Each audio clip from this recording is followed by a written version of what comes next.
Oke, kita ke teman muslim, Ari. Selamat malam Mas Ari. Selamat malam Pak Yusuf. Bisa mendengar suara Malam. saya Pak? Bisa, bisa. Iya, mohon maaf kalau nanti ada suara bising-bising ya Pak, karena kebetulan saya lagi di toko, lagi di pinggir toko saya, pinggir jalan, jadi banyak banyak Oh suara-suara ya. yang Tapi tidak eh berkendaraan kan, Pak? Tidak berkendara kan? enggak. Oh Ya, ya. saya berkendara Pak Yusuf. Malam ini saya lagi tidak berkendara. Ya, takut bahaya Pak kalau Eh, Bapak sa- berkendaraan. Ya oke, ya, silakan Pak, silakan. lebih Apa baik yang mau tidak. didiskusikan? Silakan. Ya, selamat malam Pak Ismail. Selamat malam. Selamat salam kenal Pak. Saya Ari Pak. Saya sebenarnya nggak mau banyak pertanyaan sih ke Pak Ismail, tapi mau sedikit memberikan apa ya pengertian-pengertian kepada para penonton juga. Salah satunya karena kan Pak Ismail mengatakan bahwa salah satu yang membuat Pak Ismail itu keluar dari Islam adalah karena Pak Ismail membaca hadis-hadis ya Pak ya, yang menakutkan bagi Bapak katanya. Kalau boleh saya luruskan, jadi hadis itu kalau bagi kegunaan di Islam adalah sebagai penjelas Al-Quran Pak. Karena Al-Quran sumbernya kan datangnya dari Allah. Dan cara pemahamannya itu nggak bisa sembarangan orang mencomot ayat, kemudian mengartikan atau mentafsirkan dengan seenak perutnya gitu. Maka dibutuhkanlah seorang penjelas atau seorang pemberi penjelasan, yaitu Rasulullah, atau kalau dalam Islam itu adalah hadis Pak. Nah, seringkali yang terjadi adalah banyak hadis-hadis itu dipalsukan, sehingga orang kadang-kadang melihat hadis, oh hadis ini kok aneh, hadis ini menakutkan, atau hadis ini tidak nyambung. Padahal kalau kita telisik penjelasan para ulama, bisa jadi hadis yang kita dapatkan itu pertama hadisnya palsu atau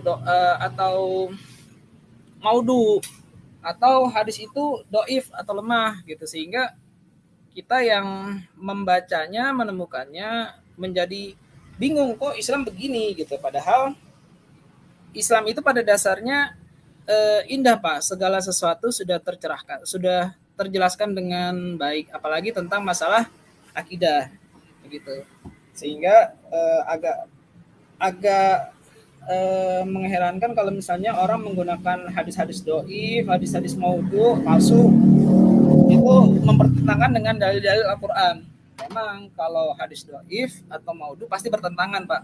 Karena bagi saya, bagi kami di Islam itu hadis, dalil-dalil yang sahih selamanya tidak akan pernah bertentangan dengan dalil yang sahih juga. Maksudnya suatu ayat tidak akan bertentangan dengan ayat yang lainnya, dan ayat Al-Quran tidak akan bertentangan dengan hadis yang sahih. Kalau misalnya ditemukan pertentangan, pasti itu hadisnya yang doif, atau jangan-jangan pemikiran kita yang doif, atau nggak nyampe dengan tafsiran hadis tersebut. Kemudian saya sebenarnya mau mengajak Pak Ismail berpikir begini Pak. Taruhlah kaum Kristen atau Islam sama-sama memandang agamanya yang paling benar, gitu. Jadi di sini kita nggak perlu mempertentangkan siapa yang paling benar. Katakanlah pihak Kristen menganggap Kristen paling benar, umat Islam menganggap Islam yang paling benar. Kita berjalan berdampingan. Karena kalau di Islam itu, Mas Ari, iya Pak. ya jangan terlalu panjang ya. Jadi mau bertanya, apa mau diskusi atau mau apa? Jadi ini supaya bisa Mau terarah gitu sedikit ya. meluruskan tadi Pak. Yang Ya, pertama Ibu meluruskan Sofiatul kalau ingin menanggapi silakan Ibu ya. Jadi ini supaya diskusinya bisa mengedukasi karena masing-masing bisa memberikan ini pendapat dan ini. Mungkin saya tambahkan Pak Mas Hari gini, kalau tadi mungkin Mas Hari tidak ikuti dari awal, ya. Jadi ketika saya bicara soal hadis, itu ada pertanyaan dari peserta yang bertanya, apakah saya mengambil dari hadis atau dari Quran? Nah, saya jawab itu kalau saya tidak mengambil dari hadis, saya lebih banyak mengambil dari Quran dan dari silsilah. Nah, jadi kalau Pak Ismail, handsetnya bisa dicopot dulu Pak, baru dicolok lagi, soalnya ini handsetnya suaranya agak ini. Dicopot dulu baru dipasang lagi Pak. Suaranya Pak Ismail tidak terdengar Pak tadi Pak. Dicolok, dipasang lagi Pak. Tes, Oh, ya. coba Pak. Tes. Ya, sudah. Oke, cukup bagus. Agak dekat mic-nya, agak dekat Pak, agak dekat mic-nya, Ya, agak oke. dekat ke mulut. Ya, oke. Coloknya kasih. agak pas Pak, agak masuk ke dalam ya Pak, colokannya. Sudah masuk. Sudah kedengaran kan? Ya, sudah Ya, jelas oke. Pak. Silakan. Jadi Mas Hari, saya jelaskan bahwa saya tidak pernah mengambil dari hadis. Ketika saya juga mencari kebenaran, itu saya ambil dari sumber asli.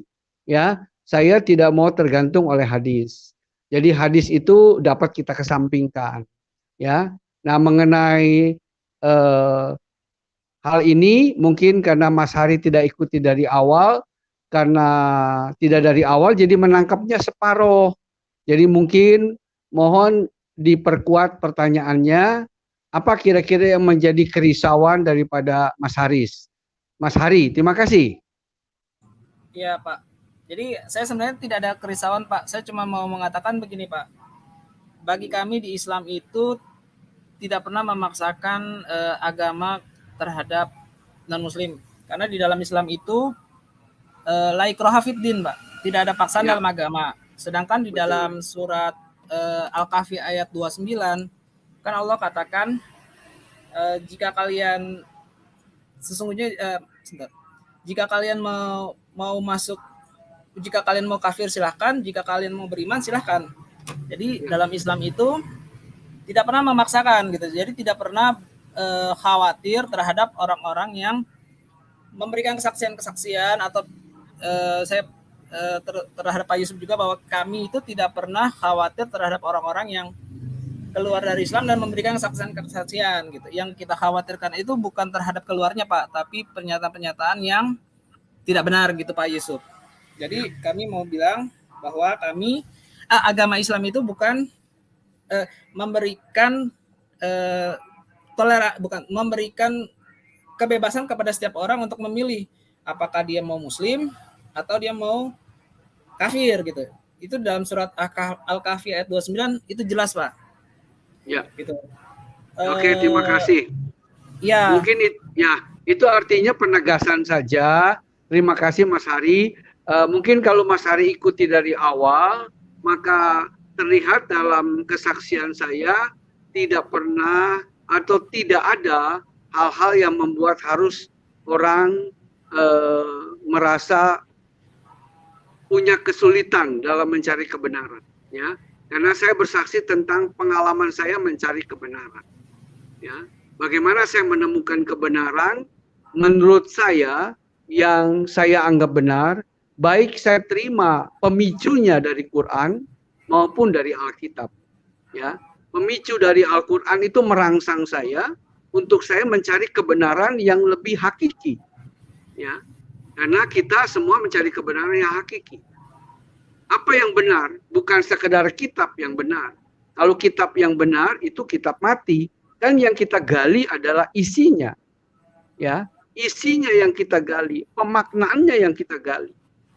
Sehingga kita menemukan kebenaran dari satu kalimat yang mungkin tadinya samar-samar menjadi sesuatu yang terang. Nah, itulah yang menjadi kesaksian saya. Jadi kalau soal kebenaran, itu adalah pilihan kita masing-masing. Kita boleh anggap apapun keyakinan kita menjadi benar, sesuai dengan keyakinan kita, dan perjumpaan kita masing-masing dengan pemilik sang kebenaran itu sendiri. Itu maksud saya, ya. Jadi Mas Hari boleh meyakini itu dan jangan takut dan jangan bimbang. Betul, tidak usah bimbang dengan kesaksian apapun, baik yang dari pihak sini ke sana, dari sini ke sana, nggak usah khawatir. Kalau kita sudah menemukan ketepatan yang tepat dalam pendirian kita, kita tidak akan goncang dan tidak mudah digoncangkan. Benar, Mas Haris. Jadi jangan khawatir, maju terus dan cari kebenaran. Itu saja pesan saya. Jadi saya tegaskan lagi Pak, betul, Bapak sangat betul bahwa kami itu ketika masuk bukan untuk mempertanyakan kok pindah bukan mau menarik orang-orang yang sudah murtad kepada Islam lagi Pak, bukan Pak. Jadi betul. Biasanya kita itu termasuk Pak Yusuf juga dan semua pendengar, kita itu kadang-kadang masuk untuk meluruskan sebuah pemahaman-pemahaman yang sudah diucapkan dan keliru, sehingga kita kayaknya kok ini keliru nih, kita mau menjelaskan yang benar tuh begini. Karena kadang-kadang seringkali ketika seorang muslim menjelaskan dalam Al-Quran hadisnya tuh pengertiannya begini, terus langsung disanggah, oh keliru gitu. Seharusnya kan nggak begitu kan Pak? Iya betul. Nah kalau Mas Haris sudah ikuti saya, apa yang kira-kira perlu disanggah atau hanya ditegaskan saja? Kalau memang tidak ada. Nggak ada yang disanggah Pak, saya cuma menegaskan bahwa ya terima kasih kalau itu pasti akan akan mempertanggungjawabkan setiap keputusan yang kita ambil Pak. Amin. Tergantung hidayahnya. Ya betul. Nanti kita yang akan melihat sendiri siapa yang lebih benar, apakah Bapak atau kami atau saya gitu, karena nanti kita akan melihat setelah kita mati. Amin.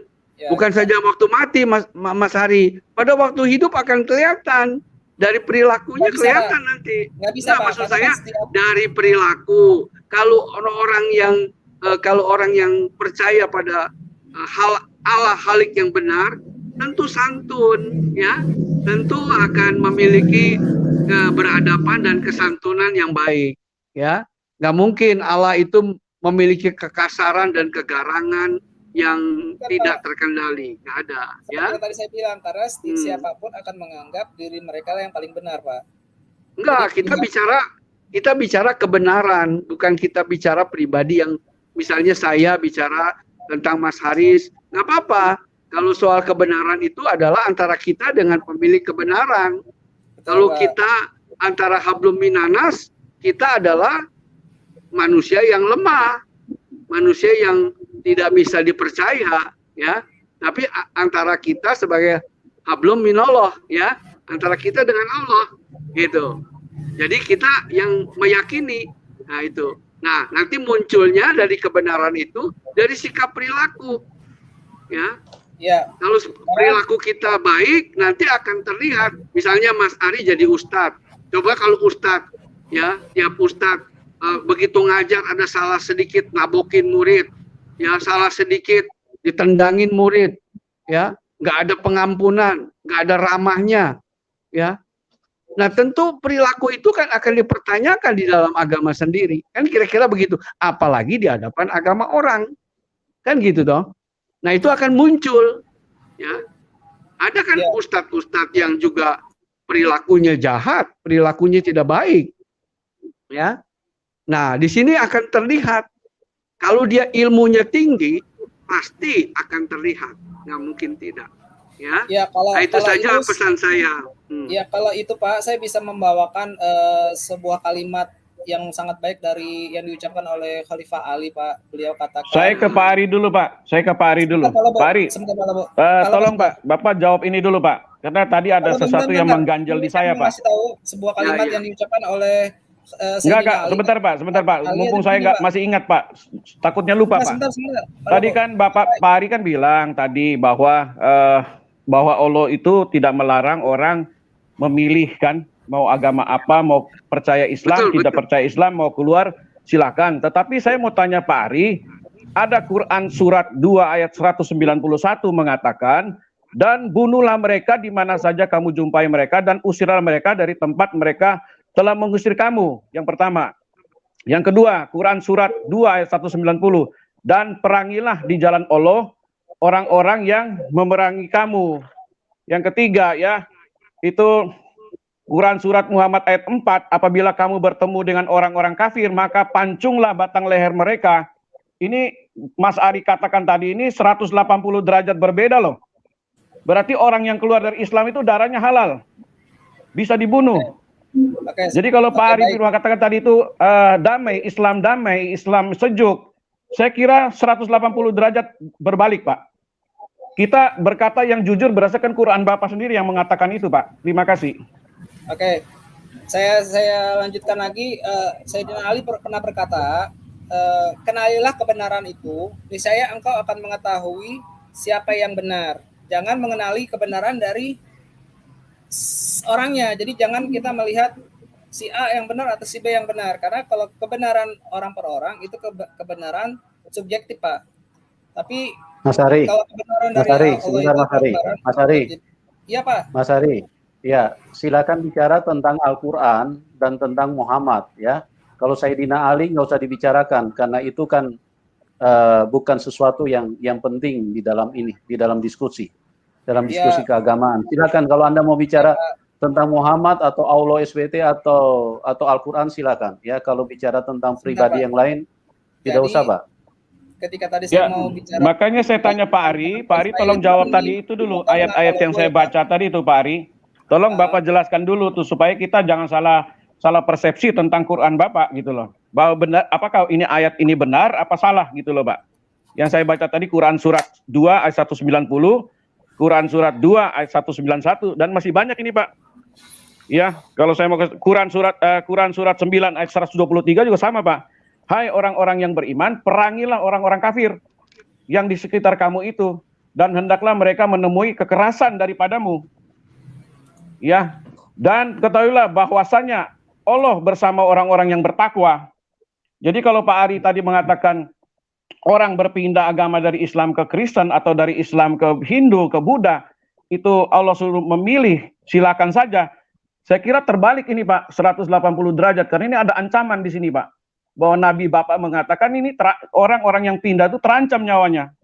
Dan ini kita melihat dengan mata kepala kami di Indonesia juga banyak Pak. Orang-orang yang sudah berpindah itu dipersekusi dan diancam, bahkan mereka lari meninggalkan keluarga mereka. Karena mereka punya keluarga sendiri, ancam ingin membunuh mereka oleh karena perpindahan agama. Tapi kalau kita merasa Pak, agama itu adalah suatu yang universal, yang berhak seseorang memilih agamanya, kenapa mesti diancam dengan membunuh Pak?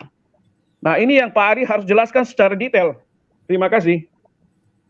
ya sebenarnya gini, Pak Lobo tiba-tiba bertanya ketika saya sedang menjelaskan kepada Pak Ismail. Oke, saya jelaskan ke Pak Lobo. Semoga Pak Ismail tadi nangkep ya Pak. Pak Ismail poin yang saya mau saya sampaikan. Ayat-ayat yang digunakan oleh Pak Lobo adalah ayat-ayat yang berkaitan tentang peperangan, Pak. Kalau Bapak berkaitan tentang peperangan, betul ayat-ayat tersebut berbicara tentang membunuh. Tapi landasannya itu ada di surat Al-Baqarah ayat 120, Pak. Yaitu seseorang muslim itu disuruh berperang ketika ada yang menyerang kaum muslimin, Pak. Jadi ketika berperang, saya kira nggak cocok Pak. Maaf Pak Ari, nggak cocok. Kenapa? Sesuatu firman Allah yang sudah dikeluarkan, yang sudah diturunkan, itu tidak bisa ditarik Pak. Dalam segala kondisi apapun itu tidak bisa ditarik. Jadi tidak bisa dipilah, oh ini dalam keadaan perang, oh ini tidak dalam keadaan perang. Berarti kita mengatur Tuhan itu Pak. Karena ayat itu kalau sudah diturunkan oleh Tuhan, tidak bisa lagi Bapak memilah, oh ini buat ini buat ini, nggak bisa Pak. Menurut saya sih, pandangan saya begitu. Nggak tahu Pak Ari, silakan Pak Ari. Jangankan Al-Quran Pak Lobo, jangankan Al-Quran, Bapak mau bikin program aja, masuk sebuah program itu ada term and condition kan Pak. Jadi nggak bisa menggunakan seluruh Pak, ini berbeda Pak. Yang kita bicara ini ayat firman Tuhan, yang kita bicara ini ayat, bukan kita bicara komputer. Ini firman Tuhan adalah mutlak Pak. Kalau sudah dikeluarkan oleh Tuhan, diperintahkan Tuhan mengeluarkan sebuah pernyataan, yaitu firman-Nya, itu dalam segala kondisi Pak terpakai, maupun kondisi tidak perang, kondisi perang itu semua pakai. Karena di sini dia tidak mengatakan dalam kondisi perang loh. Quran surat ini 2:191, dan bunuhlah mereka di mana saja kamu jumpai loh. Bapak Nah, baca baik-baik itu. Saya kan sudah bilang kan di awal-awal tadi yang saya jelaskan kepada Pak Ismail, tidak bisa serta-merta seseorang itu mengambil dalil Al-Quran seenak perutnya. Tadi saya udah jelaskan ke Pak Ismail, Pak Lobo mungkin nggak dengar. Dengar, saya dengar. Bukan seenak perutnya, Mas Ari. Bukan seenak perutnya, Mas Ari. Tadi kan saya udah bilang, seenak perutnya. Itu tekstualnya seperti itu, Mas Ari. Itu tekstualnya seperti itu. Disitulah, ya dengerin dulu Pak Yusuf. Disitulah fungsinya hadis untuk menjelaskan Al-Quran itu sendiri. Kenapa? Karena Al-Quran itu datangnya dari Allah kepada Rasulullah. Yang tahu konteks ayat tersebut adalah Rasulullah. Sehingga setiap kita itu tidak bisa serta-merta seenaknya seenak udal dewe mengartikan Al-Quran tanpa melihat hadis-hadis, Pak. Di hadis-hadis Anda juga sangat banyak, Mas Ari. Di hadis-hadis Anda juga sangat banyak, ya, yang Mas mengajarkan untuk perangi orang. Mas Ari, kenapa ada kan ya, jadi begini Mas Ari, ini kan Quran Bapak, arti kan apa yang dikatakan ini kan kalau Bapak yakinkan bahwa Quran itu turun secara terperinci, terjaga, ya kan, terperinci itu kan berarti benar-benar sudah diteliti kan secara terperinci dan terjaga. Kenapa kalau Quran ini sempurna, terperinci dan terjaga ya, sempurna, terperinci dan terjaga.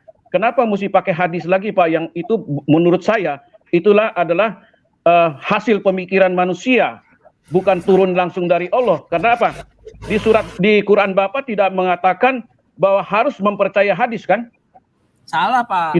Tidak ada Pak. Saya tidak pernah ketemu ayat Al-Quran mengatakan harus percaya hadis. Ada Pak. Coba baca ayatnya. Tampilkan ayatnya. Saya jelaskan. Mas Ari sebentar. Itu di layar sudah ada hadisnya. Ibu Sofiatul, silakan Ibu Sofiatul bisa dijelaskan itu, Bu. Ya, itu Pak. Itu potongan hadisnya. Kalau misalnya kita baca secara keseluruhan, itu kan kisah Imam Ali dihadirkan orang-orang zindik yang ditangkap kemudian dibakar oleh Imam Ali. Ya, Bu Sofiatul silakan Bu. Sebentar Mas Ari, gantian Mas Ari. Silakan Bu Sofiatul di ini. Kalau menurut Mas Ari nih Mas, mau kita diskusi aja ya, santai ya. Suaranya kok double ya? Kenapa Bu? Suaranya double nih, sebentar. Suaranya nggak jelas. Tes. Udah jelas belum ya ini Mas Ari? Suara Ibu pelan Bu di saya Bu. Ini udah jelas ini? Sudah. Oke, salam kenal Mas Ari. Salam kenal Bu. Iya, kita santai diskusi aja ya Mas Ari ya. Ya. Ya mau tanya-tanya juga supaya kita bisa dapat pencerahan di sini. Kan kalau biasanya itu di dalam hadis dikatakan barang siapa murtad mengganti agamanya maka bunuhlah dia. Kalau menurut Mas Ari gimana Mas Ari dengan hadis yang seperti ini? Kan kita ada banyak ya dari beberapa hadis yang sahih. Ini benar apa enggak Mas Ari? Mana yang harus kita ikuti nih kalau ada hadis seperti ini kata Rasulullah Anda? Ya, jadi Pak Lobo mau nanti jangan memotong di tengah jalan. Ini hadis-hadis yang seperti ini tidak bisa sembarangan orang menggunakan Bu. Misalnya begini, tidak bisa saya sebagai orang awam melihat orang murtad tiba-tiba memancung gitu. Ayat-ayat berkaitan tentang hadis-hadis yang berkaitan tentang hukuman itu lebih ke pengadilan agama Bu. Kalau dalam kekhalifahan itu diajukan ke mahkamah agama. Tidak bisa orang per orang melaksanakan setiap hadis yang mereka dengar. Salah satunya bahwa barang siapa mengganti agamanya maka bunuhlah. Seperti itu Bu. Jadi orang per orang itu tidak diberi, pertama orang per orang itu tidak punya hak untuk membunuh orang lain Bu. Karena barang siapa yang membunuh kafir muahad maka tidak akan mencium baunya surga. Jangankan masuk surga Bu, cium baunya aja enggak Bu.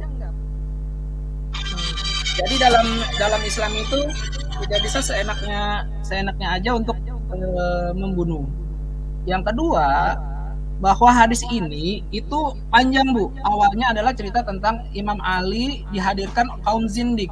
Kaum zindik yang dimaksud adalah orang yang mengatakan Imam Ali adalah Tuhan dan Allah salah memberikan Al-Quran harusnya ke Ali tapi nyasar ke Muhammad. Nah, orang-orang yang seperti itu yang dianggap zindik itu dihadirkan kepada Ali, kemudian sama Ali dibakar. Kemudian ada sahabat yang tidak setuju, maka dia bilang bahwa memang barang siapa dia dengar Rasulullah SAW bersabda, barang siapa mengganti agamanya maka bunuhlah ia.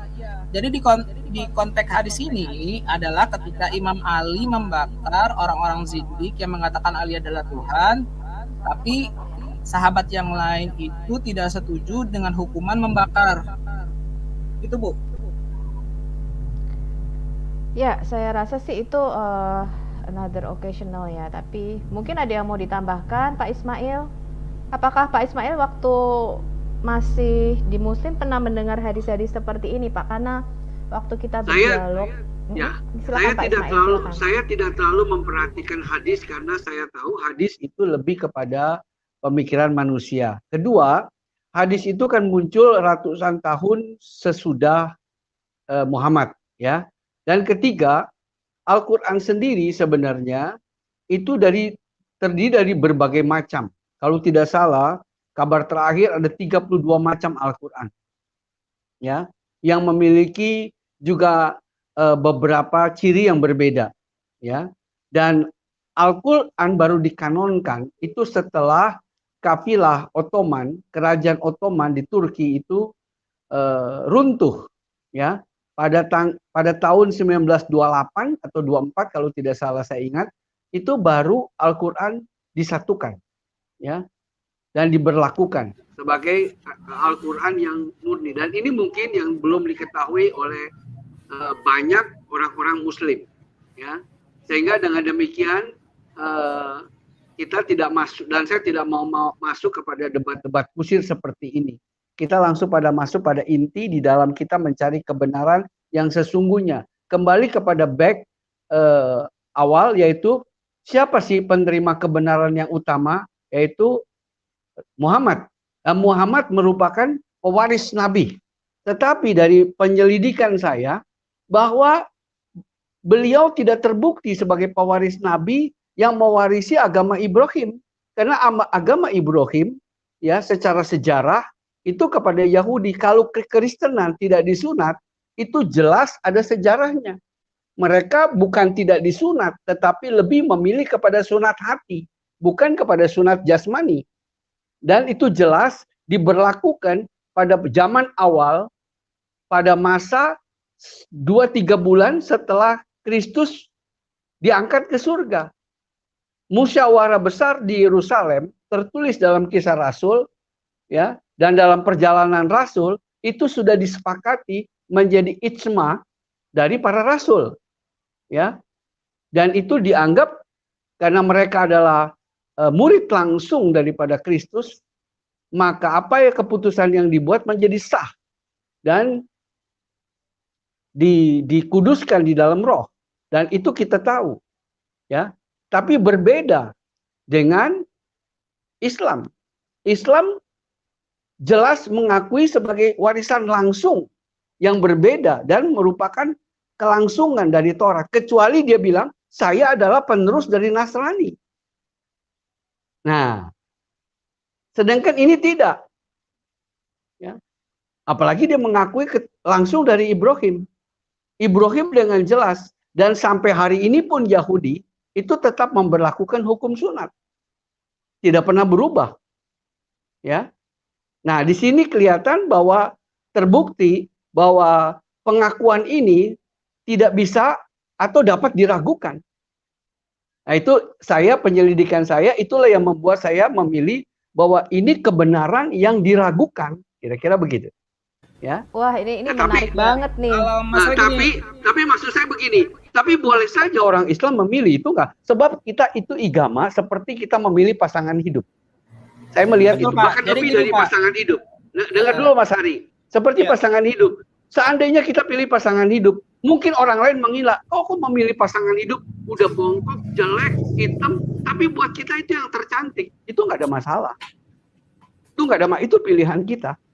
Tetapi kita harus tahu pilihan kita. Ini orang Afrika, orang apa jelas. Kita nggak bisa bilang dia orang Afrika, tapi kita bilang dia bukan orang Afrika, dia orang Bali, orang Sunda. Enggak. Dia harus kita akui orang Afrika. Seperti contoh, Muhammad. Jelas Muhammad tidak pernah disunat. Bahkan keluarga Nabi tidak pernah disunat. Anda bisa buktikan kapan disunatnya. Sedangkan sunat itu membuktikan itu pewaris. Ya, itu tidak bisa terbantahkan. Jadi saya jelaskan bahwa kebenaran yang Bapak sampaikan itu kebenaran subjektif, Pak. Subjektif, bukan subjektif, itu sejarah. Itu sejarah, itu Pak Ari, historis. tunggu dulu Pak Ari. Karena Pak Ismail lagi menjelaskan, tunggu sebentar. Pak Ari diam dulu, biar Pak Ismail jelasin dulu. Saya mengatakan historis, bukan subjektif. Kalau subjektif saya ngarang. Ini historis. Bahwa sunat itu menjadi tanda. Ya. Sedangkan bangsa Quraisy itu di mana bangsa Quraisy pernah disunat? Nggak ada ceritanya. Oke. Coba Anda jelaskan, Quraisy pernah disunat nggak? Oke, gini Pak. Ada nggak Quraisy disunat? Nggak. Jawab dulu. Quraisy ada disunat nggak? Ada Pak. Siapa? Setelah Rasul jadi Islam itu. Setelah Rasulullah, sebelum Rasulullah pernah disunat nggak? Waduh, kalau masalah begitu Pak, kita harus berbicara terhadap itu historis Pak, itu historis, itu begitu, sejarah. Kita kan berbicara sesuatu hal yang tidak pernah kita temui Pak, itu harus itu sejarah Pak, itu bukan dalil, itu sejarah. Kalau sejarah seperti contoh, saya mau bertanya, Pati Gajah Mada pernah hidup nggak? Itu nggak perlu dalil. Ya, itu harus ada. Loh, itu harus jadi, ada. Raja Hayam Wuruk pernah hidup nggak? Yang melihat dan menulis. Tapi Pati Gajah Mada Muslim, Abi Ismail. Bukan maksud saya pernah hidup kan? Iya Abi. Raja Hayam Wuruk kan pernah hidup dan itu nggak perlu didalilkan, gitu toh. Itu sejarah. Jadi kalau sejarah kita nggak bisa perlu mendalilkan, ya. Nah, jadi sejarah membuktikan itu. Dan contoh hukum sunat. Sampai hari ini, yuk ketemu ke Yahudi, itu disunat. Itu sejarah. Nggak perlu dalil. Nah, jadi Quraisy, masalah begini, kita sedang berbicara sesuatu hal yang hidup 1400 tahun yang lalu. Tapi ada sejarahnya, Pak. Mau 2000 tahun ada sejarahnya. Isa pun punya sejarah. Untuk masalah gini, Pak. Ya, contoh Alexander. Raja Alexander seperti yang tertulis dalam Quran itu sejarah bukan? Betul, sejarah kan? Iya. Nggak, itu sejarah kan? Apa Anda mau bantah? Nggak bisa. Begini Pak, saya begini. Sejarah untuk masalah sunat menyunat Pak, itu kan pribadi bukan yang pribadi itu hukum Pak. Hukum itu hukum dari Allah kepada Ibrahim. Itu masalah Muhammad itu nggak pernah disunat, Ari. Nah, kalau misalnya Muhammad itu nggak pernah disunat, Pak, itu hadis itu ada dalam Bible kan, Pak? Kalau seandainya di dalam Bible itu tidak. Sekarang begini, orang Yahudi, sekarang begini, dengar dulu Mas Hari. Kalau bicara dalam Bible itu Muhammad terkait. Kecuali Muhammad berkata, saya tidak punya urusan dengan Nasrani, saya tidak punya urusan dengan Ibrahim. Saya tidak punya urusan dengan Isa.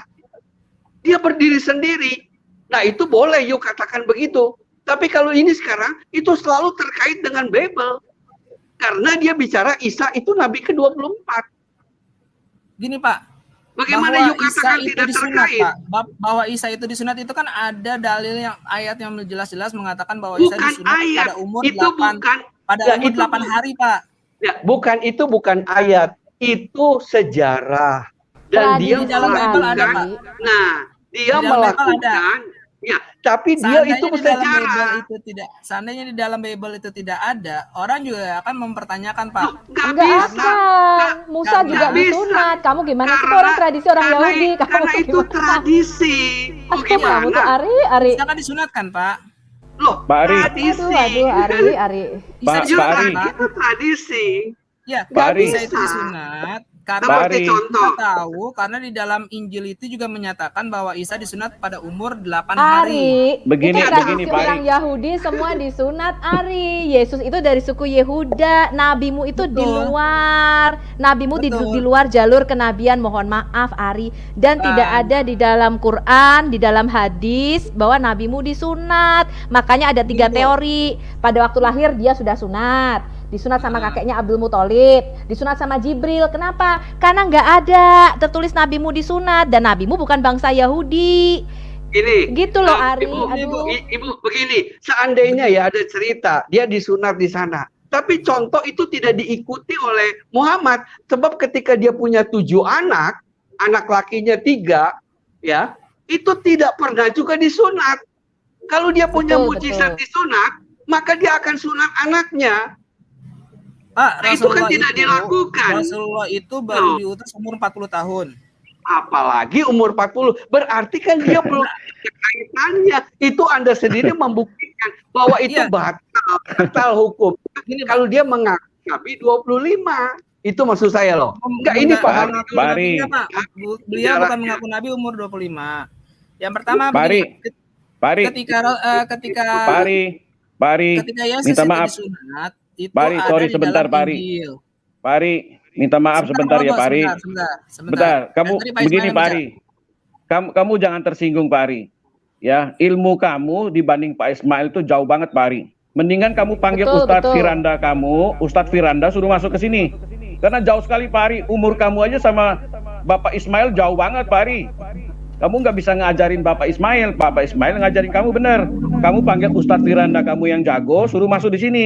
Biar kita berdebat, baru mantep, Pari. Ilmu Kita nggak kami dalam minta maaf, debat Pari. ya, Saya Pak. nggak singgung. Jangan tersinggung, Kalau Pari. Bo- Nggak jauh, kalau Pari. Bo sebentar. Kita nggak dalam perdebatan, kita dalam perdiskusian. Iya, tapi jauh banget ilmunya, Pak Pak. Ismail, iya, Pincang Pak Lobo itu. sebentar. Kayak kamu anak SD lawan yang universitas. Beda jauh, Pak Ari. Udahlah, mendingan lu panggil yang jago deh masuk di sini deh. Sebentar. Baru bisa Salahnya berdebat sama saya Pak Ismail.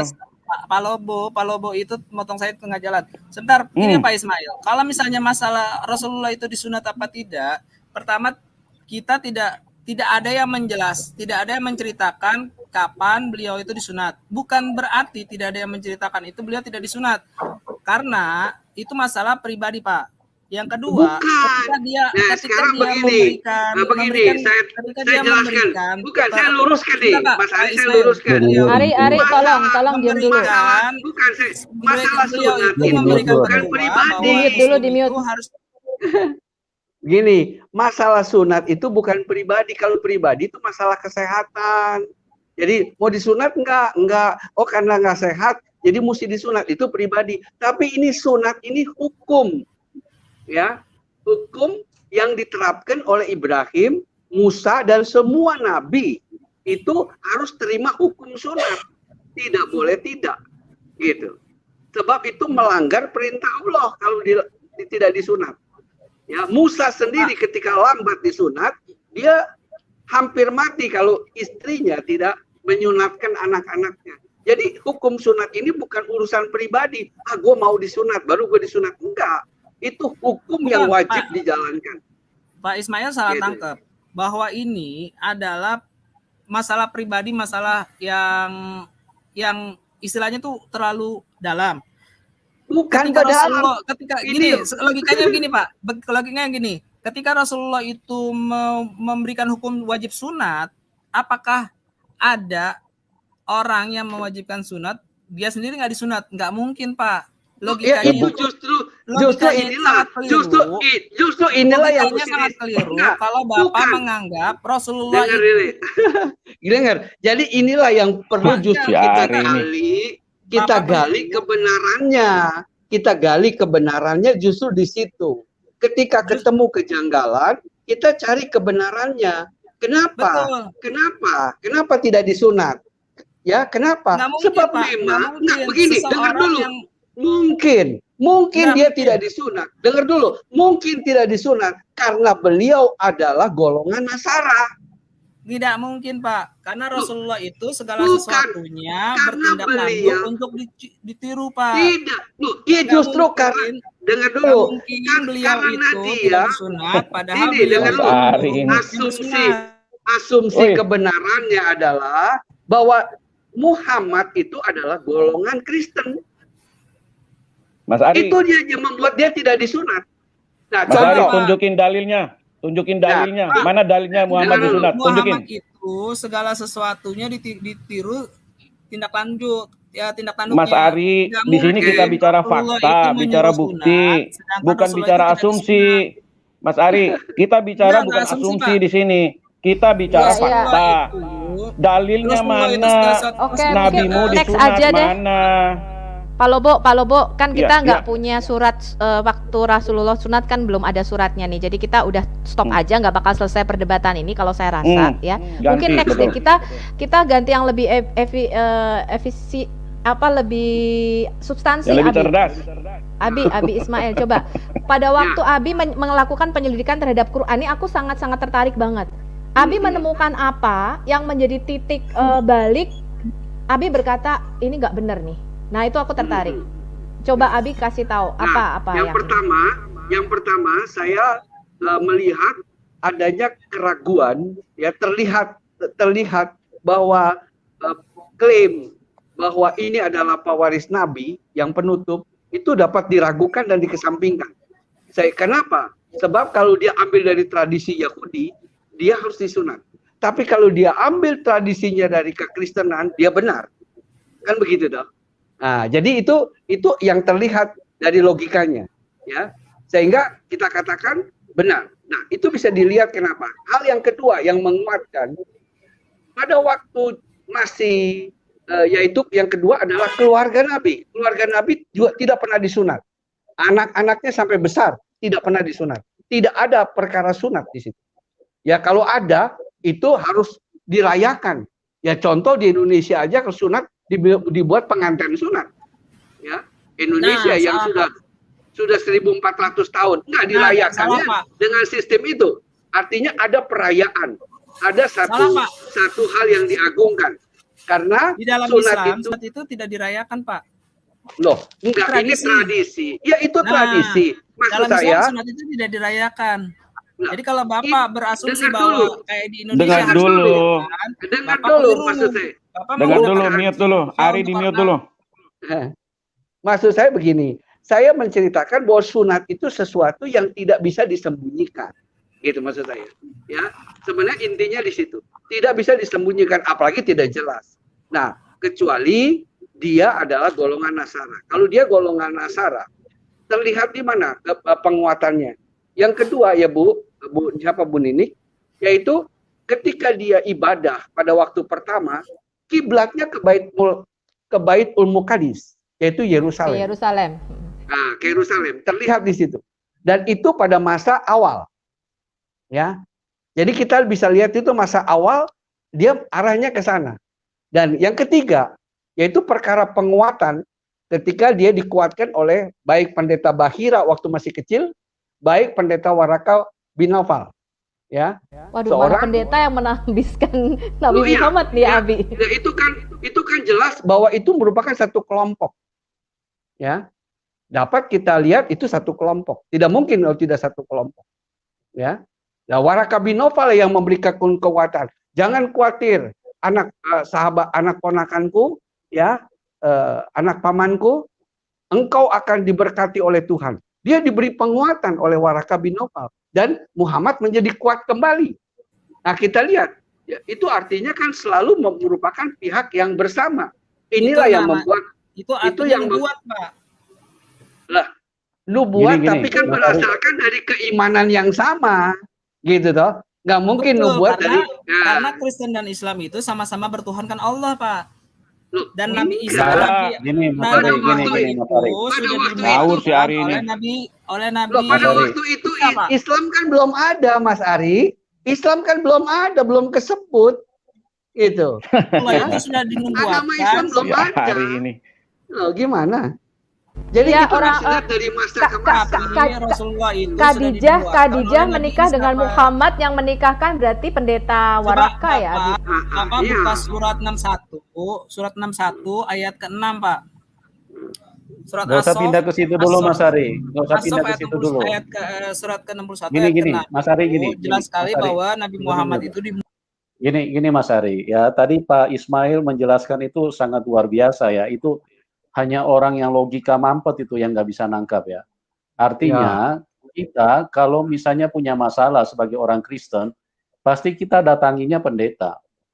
Ya, kalau kita lagi kesusahan, kita lagi ada sesuatu yang membingungkan, pasti kita tidak mungkin, kalau kita orang Kristen, kita tidak mungkin cari ustadz. Kita pasti cari pendeta. Nah, begitu juga orang Islam. Ya, tidak mungkin dia cari pendeta, pasti dia cari ustadz. Nah, Muhammad pada waktu dia kesusahan, kejepit, bahkan dia mau dicekik pada waktu itu, dia di Gua Hira itu. Ya, dia carinya Waroka. Nah, Waroka itu kan seorang pendeta Nasrani. Nah, di sini memang jelas bahwa penjelasannya Pak Ismail ini sangat nalar, sangat logik, sangat logika, dan siapapun tidak bisa membantah itu. Tidak mungkin kalau memang Muhammad itu sudah istilahnya dia memang pendiri satu ajaran baru atau Islam, terus kemudian dia kok larinya ke Waroka, sedangkan Waroka itu kan pendeta, ya, seorang pendeta Nasrani. Nah, ini penjelasannya memang sangat luar biasa ya. Artinya hanya orang yang ya bodoh dan tolol yang tidak bisa menerima ini. Itu tidak mungkin terbantahkan gitu loh. Kalau misalnya seorang Muslim pasti dia larinya sama ustadz. Seorang Kristen pasti dia larinya sama pendeta. Oke, silakan yang lain mungkin mau tambahkan, silakan. Jadi gini Pak Yusuf, kenapa pendeta yang memberikan pemberitahuan, karena memang saat itu Islam belum ada dan agama Nasrani itu masih berlaku, Pak. Agama Nasrani itu masih berlaku sampai Islam itu hadir. Jangan salah Pak Ismail. Waraka, pendeta Waraka itu pada saat sebelum Rasulullah diangkat. Artinya kan Mas Ari ngakui bahwa dia Nasrani Muhammad. Tapi katanya expired tadi, Abi. Dia agamanya apa kalau gitu? Waktu itu kayak agamanya apa? Susu kaleng aja expired. Agamanya apa dong kalau gitu Muhammad, kalau waktu dia dinubuatkan sama pendeta, baik pendeta Bahira maupun pendeta itu, agamanya apa? Kan gitu toh? Iya. Apa agamanya? Betul. Dari penyelidikan saya juga, Abi, ini ternyata coba ini aku mau share screen sebentar ya Pak Yusuf untuk pengetahuan. Ini data ya. Jadi penemuan sejarawan, kalau kita lihat inskripsi Arab pertama yang menyebutkan nama Muhammad itu kira-kira baru tahun 691 Masehi. Sebelum itu kita tidak ada referensi sama sekali kepada nama Muhammad. Mungkin nanti Abi bisa jelasin apa ini nama apa gelar. Yang kedua, referensi kata untuk Muslim itu baru ada sekitar tahun 690 Masehi. Sebelumnya hanya digunakan istilah Saracen, Hagarin, Ismailit, Magarie, Muhajirun. Kemudian kata Islam pertama kali tahun 691. Kemudian kata Mekah apalagi? Mekah terlambat sekali, baru tahun 741, dan Mekah itu baru masuk ke peta perdagangan dunia tahun 900 Masehi. Dan kalau kita memang lihat data-data Mekah yang sekarang dibandingkan dengan referensi Quran dan hadis, itu nggak cocok, bukan yang di sini sekarang gitu. Kemudian dari penelitian Dan Gibson nih, Abi arkeolog nih ya, 150 tahun pertama semua masjid-masjid tertua Islam itu nggak pernah kiblatnya ke Mekah tapi ke Petra. Ya, jadi nggak ada yang kiblatnya ke Mekah yang sekarang ini, gitu. Itu 150 tahun pertama. Kemudian 200 tahun pertama itu kiblatnya malah bercampur antara Mekah dan Petra. Jadi kiblatnya itu antara dua itu. Baru sekitar 250 tahun kemudian sampai 300 tahun baru semuanya mengarah ke Mekah. Bahkan masjid-masjid di Ethiopia itu nggak mengarah kemana-mana tuh, malah mengarahnya ke selatan. Jadi malah sama sekali nggak mengarah ke Mekah. Nah, kemudian ya ini kalau kita lihat biografi pertama Muhammad baru ada sekitar tahun 83. Nah, ini kritik cendekiawan abad 21 ketika mereka meneliti Quran, karena Quran ini seperti kita tahu manuskripnya nggak lengkap, ya. Quran ini hanya berdasarkan Imam Hafs tahun 1924 ya, nanti Abi bisa cerita. Betul. Jadi kritik para cendekiawan abad 21 ketika mereka meliti, ternyata 70% isi daripada Quran ini dipinjam dari sumber asing, dan bahkan mereka bisa tahu ini kapan dipinjam dari mana. Jadi mereka meneliti hal itu. Kemudian Islam seperti yang kita ketahui, ini menurut para peneliti ya, tidak ada pada abad ke-7, tetapi berkembang selama periode 200 sampai 300 tahun. Kemudian dari penelitian mereka, Al-Quran kemungkinan tidak diturunkan kepada satu orang dalam waktu 22 tahun, tetapi berkembang selama periode 50 sampai 100 tahun. Dan ini saya bisa menunjukkan beberapa peneliti dan penelitinya orang Islam. Ya. Namanya Profesor Dr. Hisham Jaid. Ya, dia meneliti ada ayat-ayat di dalam Quran yang dia menyatakan ini nggak mungkin pada zaman Muhammad. Ini pasti setelah Muhammad, ini ada penambahan di situ. Nah, kesimpulannya dari para cendekiawan, kritik ya, ini hanya kritik saja teman-teman, Anda boleh menyelidikinya sendiri. Sejarah Islam itu setidaknya ada pada Khalifah Abdul Malik bin Marwan, dan kisah-kisah yang sebelumnya ini kemungkinan kita nggak tahu ini, gitu, karena peninggalan arkeologinya nggak ada. Kemudian Quran tertua itu baru ada 150 tahun setelah kematian Muhammad. Manuskrip Quran sekarang yang tertua. Jadi ya kita tidak tahu. Ini kritik para cendekiawan dari hasil arkeologi dan penelitian mereka tentang Islam dan Quran. Mungkin Abi bisa jelasin lebih lanjut. Ya, terima kasih.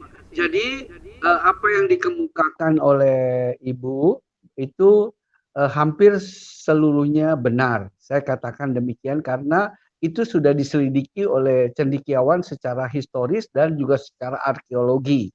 Jadi itu tidak keliru. Bahkan sudah diketemukan hari-hari ini ada 32 macam Al-Quran di dunia, ya, yang memiliki bahasa yang berbeda, ada lagu al-lafal yang sedikit berbeda dan juga memiliki arti yang berbeda, sehingga mana yang menjadi Quran yang paling asli itu mesti jadi perdebatan yang panjang, ya, sehingga dengan demikian bisa kita simpulkan seperti itu. Dan yang kedua, saya membaca misalnya yang disarikan dari Ar-Rakyah Al-Maktum, karya yang ditulis sejarawan Syekh Saifur Rahman Al-Mubarakfuri serta Al-Bidayah wan Nihaya, ya, karya Ismail bin Umar Al-Quraisy bin Katsir Al-Basri atau masyhur dengan nama Imam Ibnu Katsir, ya, yang terkenal, itu Nabi Muhammad atau Muhammad itu dipanggil oleh istrinya itu bukan Muhammad tapi Abul Qasim, ya. Apakah itu dia punya nama sebenarnya, ya, Abul Qasim, ya? Nanti para generasi milenial itu perlu menyelidiki lebih lanjut, ya.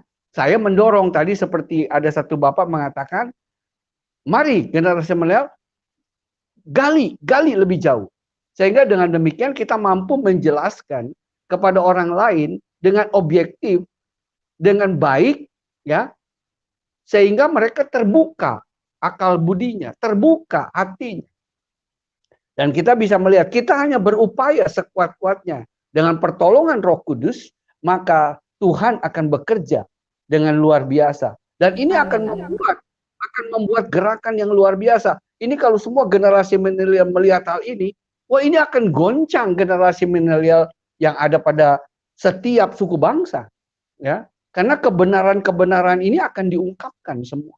Dulu nggak ada internet, nggak ada apa, ya.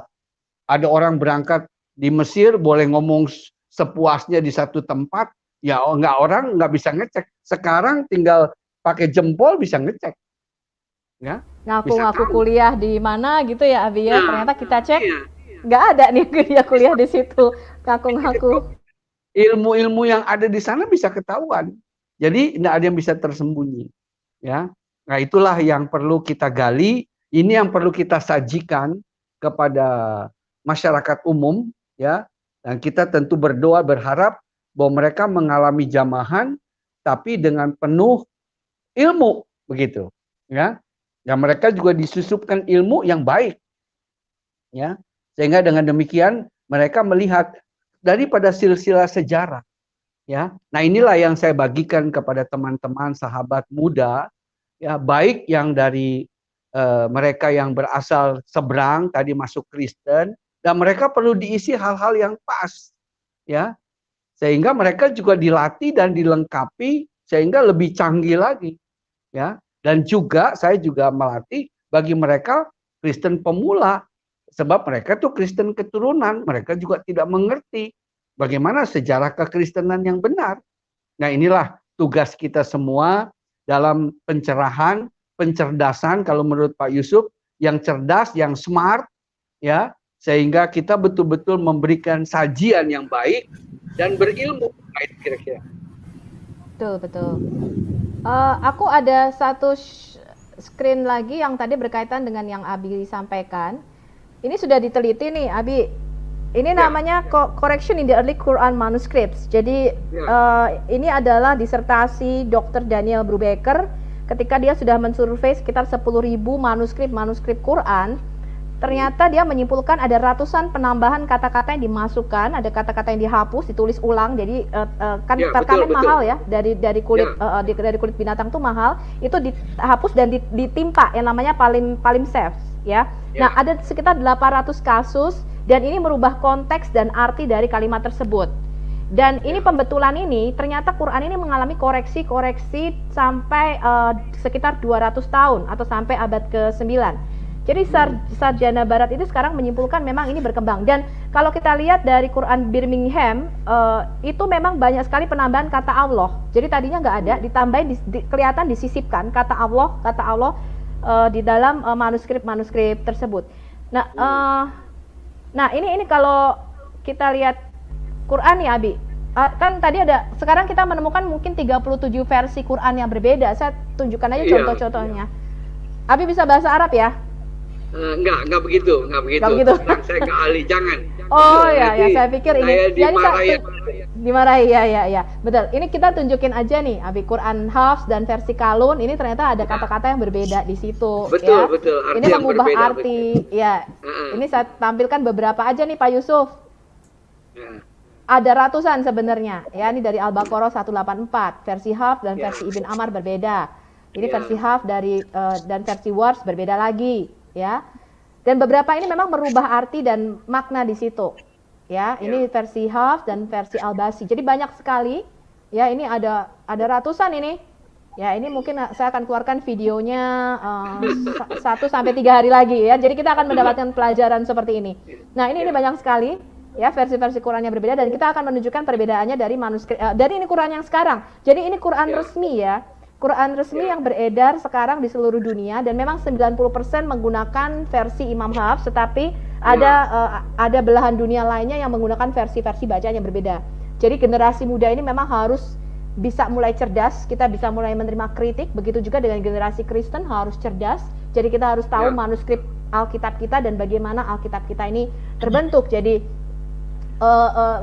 tapi begini juga, Abi, saya punya teman juga Kristen yang mengatakan bahwa dia juga mungkin Bu Sofi. Iya. Siapa ini? Saya mau bertanya dulu, Bu.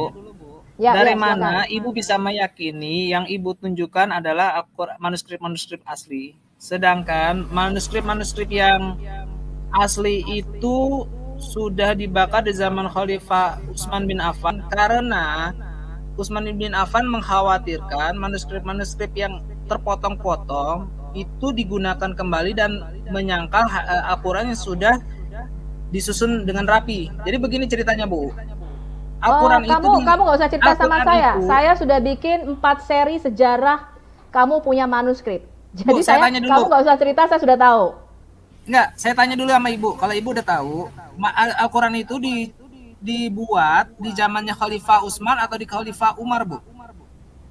Menurut kamu? Saya tanya Ibu. Katanya Ibu tahu. Ya, saya kasih tahu kamu ya. Pertama kali pengumpulan Al-Quran adalah di zaman Khalifah Abu Bakar. Ya, tetapi walaupun demikian, pengumpulan ini tetap diragukan. Itu yang disebut dengan Mushaf Hafsah. Kemudian Mushaf Hafsah ini dihancurkan oleh Marwan ibn Al-Hakam. Ya, kamu bisa lihat di video saya bagaimana sejarah Quran. Ini aku kasih kamu sharing ya, kalau kamu pengen tahu sejarah Quranmu. Dan sekarang kamu tidak punya Quran versi Utsman. Ya, ini lihat nih. Jadi Quranmu itu dikumpulkan pada waktu zaman Abu Bakar dulu nih pertama. Ya, pada waktu itu Ali bin Abi Thalib juga sudah menyusun Qurannya, tetapi nggak diterima. Ya, yang diterima adalah Abu Bakar yang disebut dengan Mushaf Hafsah. Jadi kalian itu punya sekitar aku kasih kamu mushaf primer ya. Mushaf yang dipegang Hafsah ini dibakar, dihancurkan oleh Marwan ibn Al-Hakam. Ya, kemudian kodifikasi kedua adalah oleh Utsman bin Affan, ya, yang menyuruh Said bin Thabit untuk mengumpulkan kalian punya manuskrip. Tetapi ini pun dihancurkan. Ini aku singkat aja ya. Aku singkat aja ya. Ini mushaf primer nih yang pada waktu itu dipegang. Ya, ini ada mushafnya Hafsah, mushafnya Aisyah dan sebagainya. Ini semua udah nggak ada nih. Kalian udah nggak punya ini. Ya. Nah, sekarang kita lihat pada waktu Utsman bin Affan itu kan dia kirim kopian tuh, dia udah menyatukan. Kamu tahu nggak pada waktu zaman Utsman bin Affan itu berapa huruf Arabik yang digunakan? Berapa huruf Arab pada waktu itu? Yang disalin dari suhufnya Hafsah ini. Maksudnya huruf Arab, maksudnya yang mana, Bu? Huruf Arab kan sekarang ada 28 konsonan ya? Ya, pada waktu zaman Nabimu ada berapa konsonannya? Kamu tahu nggak sejarah perkembangan huruf dan tulisanmu itu? Begini. Dia nggak tahu. Aku tadi baru detail saya tidak tahu. Enggak, gini. Oh, nggak tahu. Kalau kamu nggak tahu, gini Ari, sebentar Ari. Sebentar Ari, sebentar. Pada zaman dahulu, Al-Qur'an itu memang tidak ada harokat, tidak ada ya. Harokatnya yang menemukan siapa? Sekitar 200 tahun kemudian kalau nggak salah. Pada zaman siapa? Ya pada zaman, pokoknya sekitar, saya kurang tahu pasti karena itu sekitar 200 tahun kemudian lah, Bu.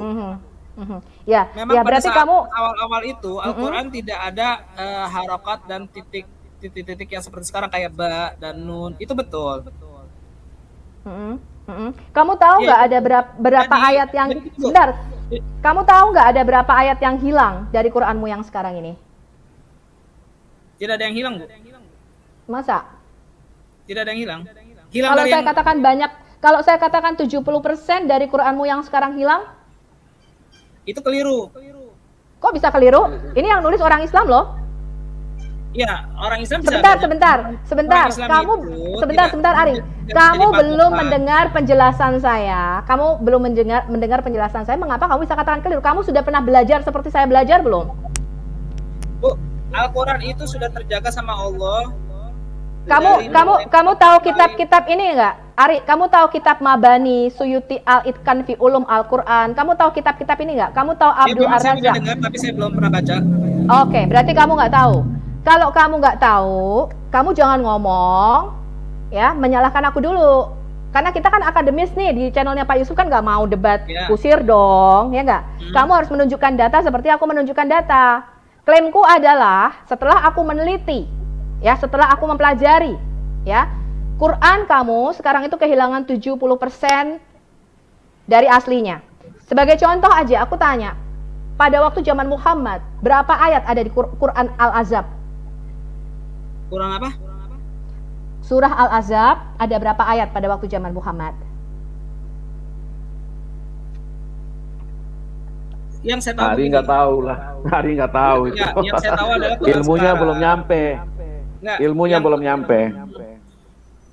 Ya, Quran yang sekarang itu memang Quran yang sudah dikodifikasi oleh Utsman bin Affan.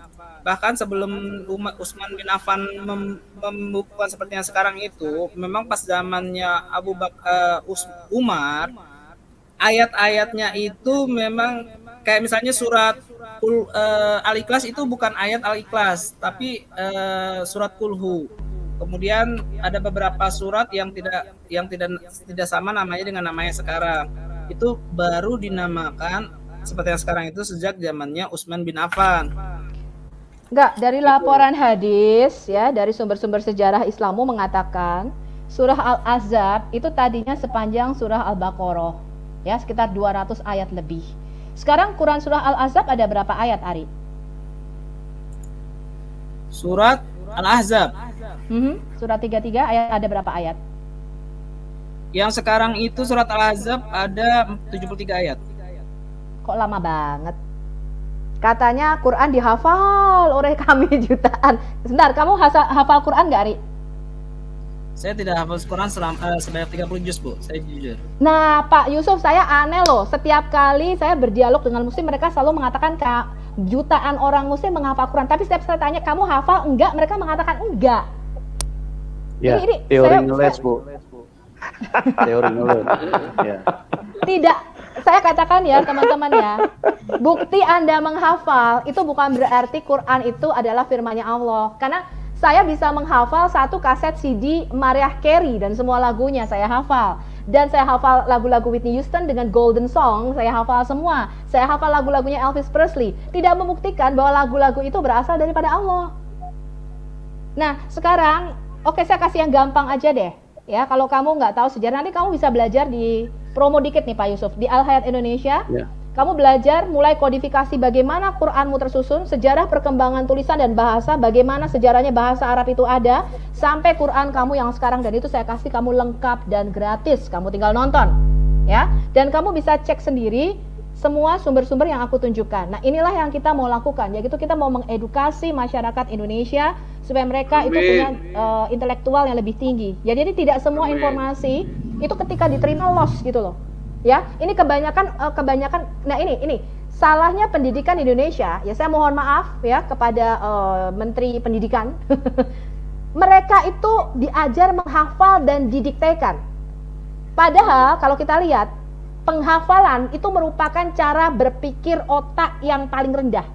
Jadi kalau kita itu belajar dengan cara dihafal dan didiktekan, ya, saya kasih tahu teman-teman, itu menunjukkan taraf berpikir yang paling lower. Sebentar, saya ada ada apa namanya, ada ini penting nih untuk generasi muda nih, mumpung kita bicara generasi muda ya.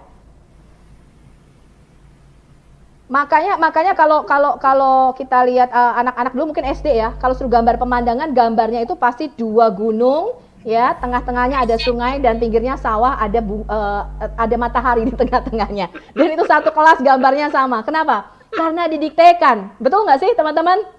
Betul, saya ngalami itu. Iya, satu kelas gambarnya sama. Kenapa? Karena otak Bu Sofi kita tahu itu aja Bu Sofi.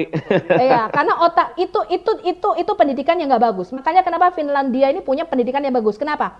Karena otaknya diaktifkan untuk berpikir.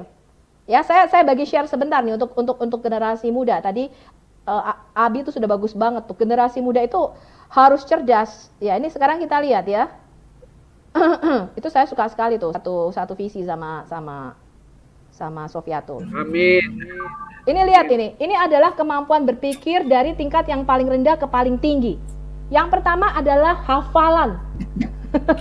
Ya, menghafal dengan didiktekan. Ini merupakan kemampuan berpikir paling rendah karena berarti otak kita tidak aktif. Ya. Yang kedua, bukan hanya kamu sekedar menghafal, kamu mengerti apa yang kamu baca. Itu tingkat berpikir lebih lanjut. Kemudian kamu applying, kamu tahu.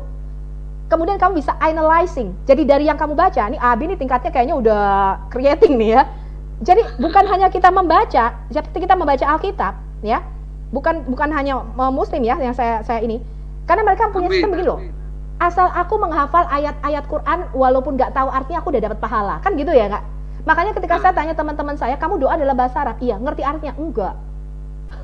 Jadi teman-teman yang kemudian dia setelah keluar dari Islam, dia bilang, ngapain gue dulu doa-doa, gue ngerti artinya aja kagak, katanya gitu. Tapi gue doa juga, begitu aku tahu artinya, loh kok beda sama yang aku mau doakan gitu, karena dia nggak tahu artinya. Nah, taraf yang paling enggak ya teman-teman, Anda generasi muda milenial Indonesia, saya berharap Anda bisa sampai taraf evaluating. Artinya begini, ketika ada informasi masuk lewat media, ya sekarang ini dunia digital luar biasa ya. Ketika ada informasi masuk lewat media, Anda itu tidak cuman ini loh teman-teman, cuman telan mentah-mentah ya, tanpa disaring. Anda harus sampai taraf mengevaluasi apa informasi yang Anda terima. Kalau creating ini artinya Anda menciptakan satu ide baru, nggak usah sampai sini lah. Paling nggak Indonesia sampai sini evaluasi. Kenapa? Ketika kita mendengar media, ini saya bicara mengenai channel-channel TV yang besar ya, TV One, Metro TV. Pada waktu saya mendengar berita Israel itu mengebom Gaza, itu yang disiarkan di TV One. Ini adalah satu data atau satu informasi. Waktu itu yang dikatakan, wah ini Israel mengebom ibu-ibu dan anak-anak menjadi korban. Saya sebagai ibu-ibu gitu kan, saya ngaco juga nih, gila gitu kan, Israel kok sejahat itu gitu. Tapi ketika saya cek and recheck beritanya yang sebenarnya, Ternyata nggak begitu, teman-teman. Ya, ternyata Israel itu membalas serangan Gaza yang mulai duluan gitu loh. Nah, saya bilang, wah ini nggak betul nih. Artinya apa? Memang TV Indonesia itu menyiarkan berita, saya nggak tahu motivasinya apa, ya. Tetapi kita tidak boleh sebagai orang yang bisa berpikir sampai tahap evaluasi, teman-teman. Kita harus menganalisa informasi yang kita terima nih. Nah, itu saya bilang salah satu contohnya. Ya, silakan Pak. Saya tambahkan misalnya sedikit bocoran. Kan orang Indonesia banyak baca surat Yasin. Kalau ada apa-apa surat Yasin. Tahu, selidikilah kitab Yasin. Itu sebenarnya kitab Yasin itu menceritakan tentang kisah penginjilan Rasul Paulus. Betul. Yasin 14. Iya. Jadi tapi mereka nggak ngerti ya, Bi. Nah, kalau mereka nggak ngerti. Jadi sebenarnya intinya dimasukkan itu pada waktu itu, mereka menganggap sebenarnya penginjilan lah yang terpenting. Jadi kalau mati tanpa diinjili, ya itu akan masuk neraka. Kira-kira begitu pengertiannya. Jadi Yasin itu perlu dibacakan. Iya. Intinya penginjilan. Jadi seperti kita, bagaimana orang mati tanpa diinjili, kan begitu toh? Nah, kita perlu menginjili sebelum dia mati, kan kira-kira begitu. Betul. Cara itu demikian. Betul. Disuruh baca saja tanpa memahami arti dan makna sesungguhnya. Iya, Ya, jadi Pak Ismail. Ya, Pak Ismail, silakan. Bentar. Apa kita perlu ganti teman diskusi lagi nih supaya mungkin ada yang lebih ini? Ngomong udah Ganti 11:30. aja Pak. Ganti Ya. Pak. Ya. Sama Ya. Sofiatul Ganti. aja nih. Abi perlu istirahat kayaknya capek.